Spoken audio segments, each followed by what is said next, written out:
جڑواں ڈرامے میں دکھایا جاتا ہے کہ سرمد جو ہے وہ کراچی پہنچ جاتا ہے اور وہ جا کر زارا سے کہتا ہے کہ میں تم سے ملنا چاہتا ہوں، تم میرے ساتھ چلو، میں چاہتا ہوں کہ میں تمہیں اپنے ساتھ لے کر جاؤں۔ زارا جو ہے وہ کہتی ہے کہ میں ابھی نہیں آ سکتی۔ سرمد اس کو کہتا ہے کہ اگر تم نہیں آ سکتی تو میں آ جاتا ہوں، میں اندر آ کر کہوں گا کہ میں زارا کا کزن ہوں اور زارا سے ملنے آیا ہوں۔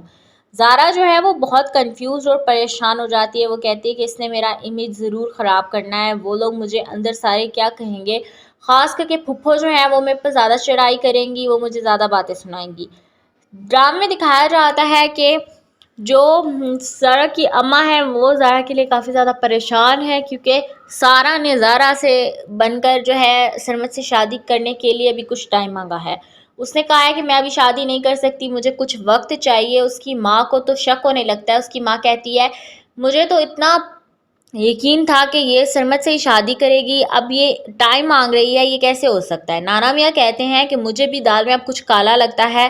ایک انسان کی کچھ عادتیں چینج ہونا تو سمجھ میں آتا ہے، لیکن ایک انسان کا پورے کے پورے چینج ہونا سمجھ میں نہیں آ رہا، اور اس لڑکی نے تو ہمارا دماغ گھما کے رکھ دیا ہے، مجھے تو اب کچھ نہ کچھ فرق لگ رہا ہے۔ دوسری جانب دکھایا جاتا ہے کہ زارا جو ہے وہ رکشی اور اس کی سسٹر کو اتنا برے طریقے سے مارتی ہے، وہ کہتی ہے کہ تم لوگوں نے میری ماں کے خلاف بات کیسے کی، میری ماں اس گھر سے بھاگ کر نہیں گئی تھی، بلکہ تم لوگوں کی ماں نے میری ماں کو یہاں سے بھگایا تھا، تم لوگوں کی ماں نے میری ماں کے ساتھ زیادتیاں کی تھیں جو کہ میری ماں برداشت نہیں کر پائی اور یہاں سے نکل گئی، تم لوگوں کی ماں نے میری ماں کو یہاں پر رہنے نہیں دیا اور ساری زندگی ان کو بے اولادی کا تانا مارا، بیٹا نہ ہونے کا تانا مارا۔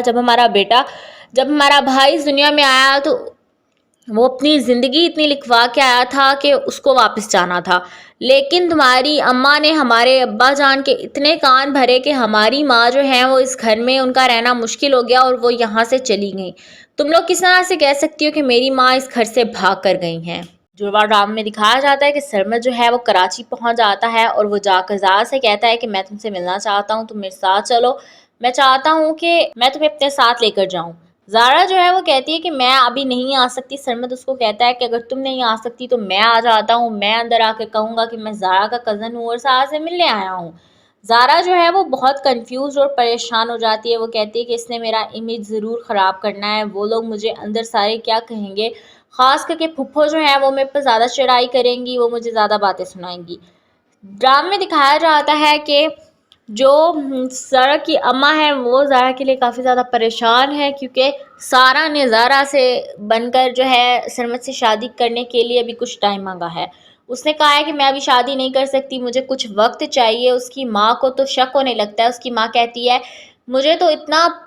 یقین تھا کہ یہ سرمد سے ہی شادی کرے گی، اب یہ ٹائم مانگ رہی ہے، یہ کیسے ہو سکتا ہے۔ نانا میاں کہتے ہیں کہ مجھے بھی دال میں اب کچھ کالا لگتا ہے، ایک انسان کی کچھ عادتیں چینج ہونا تو سمجھ میں آتا ہے، لیکن ایک انسان کا پورے کے پورے چینج ہونا سمجھ میں نہیں آ رہا، اور اس لڑکی نے تو ہمارا دماغ گھما کے رکھ دیا ہے، مجھے تو اب کچھ نہ کچھ فرق لگ رہا ہے۔ دوسری جانب دکھایا جاتا ہے کہ زارا جو ہے وہ رکشی اور اس کی سسٹر کو اتنا برے طریقے سے مارتی ہے، وہ کہتی ہے کہ تم لوگوں نے میری ماں کے خلاف بات کیسے کی، میری ماں اس گھر سے بھاگ کر نہیں گئی تھی، بلکہ تم لوگوں کی ماں نے میری ماں کو یہاں سے بھگایا تھا، تم لوگوں کی ماں نے میری ماں کے ساتھ زیادتیاں کی تھیں جو کہ میری ماں برداشت نہیں کر پائی اور یہاں سے نکل گئی، تم لوگوں کی ماں نے میری ماں کو یہاں پر رہنے نہیں دیا اور ساری زندگی ان کو بے اولادی کا تانا مارا، بیٹا نہ ہونے کا تانا مارا۔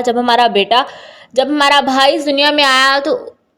وہ اپنی زندگی اتنی لکھوا کے آیا تھا کہ اس کو واپس جانا تھا، لیکن تمہاری اماں نے ہمارے ابا جان کے اتنے کان بھرے کہ ہماری ماں جو ہے وہ اس گھر میں ان کا رہنا مشکل ہو گیا اور وہ یہاں سے چلی گئیں۔ تم لوگ کس طرح سے کہہ سکتی ہو کہ میری ماں اس گھر سے بھاگ کر گئی ہیں۔